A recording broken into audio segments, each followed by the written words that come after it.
Mouldcraft. Quality products from a brand you can trust. This is a Mouldcraft guide for non-critical carbon fiber tube damaged parts. Step 1 Inspection. Caution: if the frame is crushed, if the cracking is spreading, or if delamination may extend beyond what you can see. You may need to get a professional inspection first. However, with our kit you can achieve a neat laminated strong repair. But on the understanding this will not be a safety certificate proven repair. Step 2 Inspect and measure. Before sanding, photograph the damaged area from several angles. Measure the visible damage length. Then measure either the tube diameter or the tube circumference.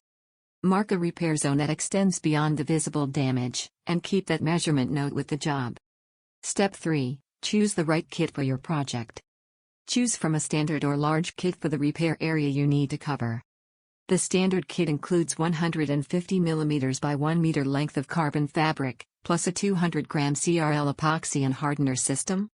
The large kit includes 300 mm by 1 meter length of carbon fabric, plus a 400 gram CRL epoxy and hardener system. Now choose the pattern you want. Plain or twill weave. To match the finish you want. Note: the calculator is a coverage guide only. Step 4 Prepare the area. Clean the area first.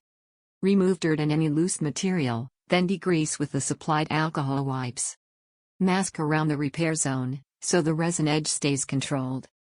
Lay out your gloves, brushes, mixing cup, mixing sticks, fabric, and shrink tape before the resin clock starts. Step 5 Abrade the bonding area. Use the supplied abrasive grades to key the bonding area. Remove dust thoroughly before laminating. If the damage disappears into a critical joint, do not continue as a home repair. Seek professional advice. Step 6 Cut and dry fit. Wear the latex gloves to project pulling the carbon. Cut the carbon cloth while everything is still dry. Check the coverage around the tube. Keep the weave neat, and avoid unnecessary fraying. Dry fitting now saves panic once the resin is mixed. Step 7 Mix the CRL epoxy. For the verified CRL system, weigh 2 parts resin to 1 part hardener by weight. For a 200 gram total mix, weigh about 136 grams of resin, and 64 grams of hardener. For a 400 gram total mix, weigh about 267 grams of resin, and 133 grams of hardener. At 77 degrees Fahrenheit, slow hardener pot life is listed as 40 minutes for a 100 gram mix. Do not change the ratio to adjust cure speed. Step 8 Wet out the cloth. Brush resin into the prepared surface.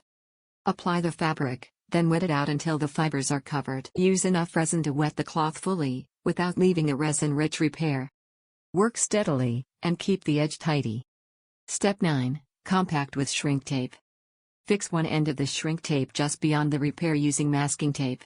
Wrap it firmly around the repaired area in an overlapping spiral, keeping the tension and overlap even.